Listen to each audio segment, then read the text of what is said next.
How's everyone going? You're back with Jono for another quick math lesson. Today we're going to look at how to read a scale map so we can determine the distance between 2 points.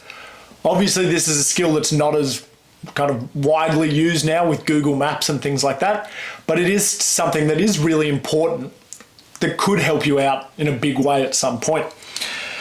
So these scale map questions are just easy ratio questions. There's one step at the start that does make sense, but once you've finished that one off, the rest of it becomes pretty easy. There are two skills that we need to be really confident in order to do these correct. So the first one is finding one unit, or the unitary method. Okay? Off a map, it's usually going to be 1 centimeter. So if the scale is something a little bit larger than that, being able to convert it to 1 centimeter is going to be really helpful. The other one is to be able to convert between units of distance. So this means kilometers, meters, centimeters, even millimeters. I'm just going to go through that so you do have some notes to copy out if you'd like, but it is a skill that's really important for all kinds of real life scenarios. So we're going to start with kilometers and then work our way down.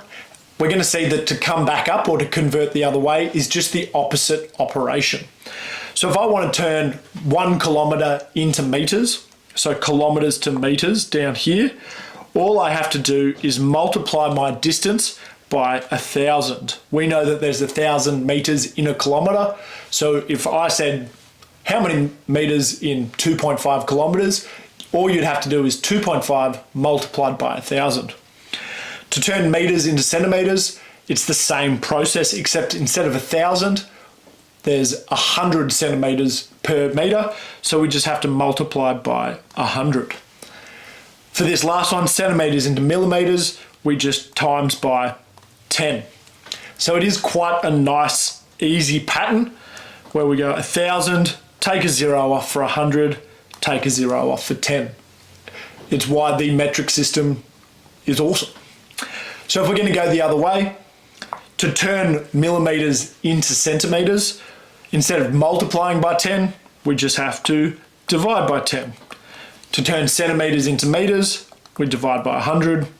And lastly, we divide by 1,000. Just having a little bit of common sense before you start these questions is really helpful because it'll make sure you're not making an unbelievable mistake. For example, if I asked you how many, if we had 3 meters and I asked you how many centimeters were in 3 meters, if you divided by 100 accidentally, you would get 0.003 centimeters in 3 meters, which doesn't make much sense. So you should know before you start that question, oh, this number is going to be larger than the one that I started with. So we're just going to see it in 3 examples. So if I have 8,750 meters, how many kilometers is that? So to go from meters to kilometers, I need to divide by 1,000. So I have 8,750 divided by 1,000, which is equal to 8.75 kilometers. To go from this to centimeters, so from meters to centimeters, I have 8,750 multiplied by 100. So you could use your calculator, but because it's by 100, I just have to add 2 zeros onto my original term, which is 8,750 centimeters. Finally, if you want to do 2 steps in one, to go from meters to centimeters to millimeters, we just have to do the 8,750 times 1,000 times 10. You could just do times 1,000 to start off, but really we're just adding 3 zeros. So our final answer is 8,750 millimeters. So for this example, we're going to see how far is the distance between Broome, which is up here, all the way to Melbourne, which is down here. So there's a couple of steps that will make quite a lot of sense. The measurements on your screen or off a worksheet might be different to the one that I have here, but it really shouldn't matter. So the first thing I have to do is find the scale ratio. The scale is usually found on the bottom left-hand or right-hand corner. So what we want to do is find out the information that they've given us.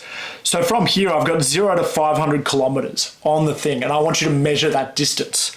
For me, that's 1.4 centimeters. So the ratio that I've got is 1.4 equals 500 kilometers. Just make sure you've got that centimeters in there, just to make sure you're being incredibly clear with your working. So we need to simplify to 1 unit. So that means I want what 1 centimeter equals. This is just going to make our next kind of working out a little bit easier.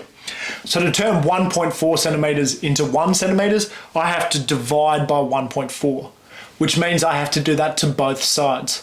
If you're not super on top of the unitary method, I do have another video on that, so please give it a watch. So for this, I've got my 500 kilometers divided by 1.4, which is equal to 357.14 ... kilometers. So that is 1 centimeter equals 357.14 kilometers, which makes sense. If 1.4 kilometers 500, we're expecting a number that's still pretty big, but less than 500. Then we have to physically measure the distance on our map. Okay, so if I'm going from Broome up here to Melbourne, you just have to measure the distance off your worksheet in a straight line. They're always going to ask you for a straight line, so just rule that distance and make sure you know how to get from that.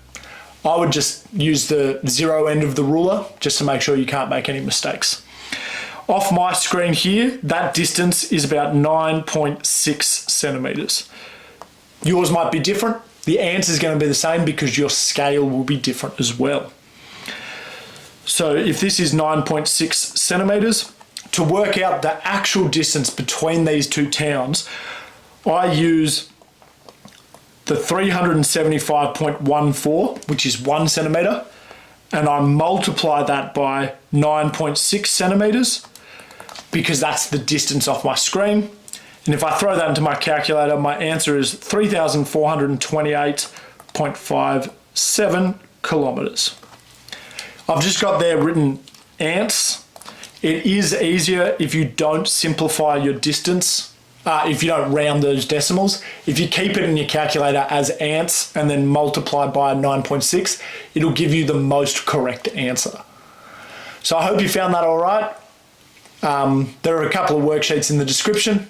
Thanks so much. Have a good one.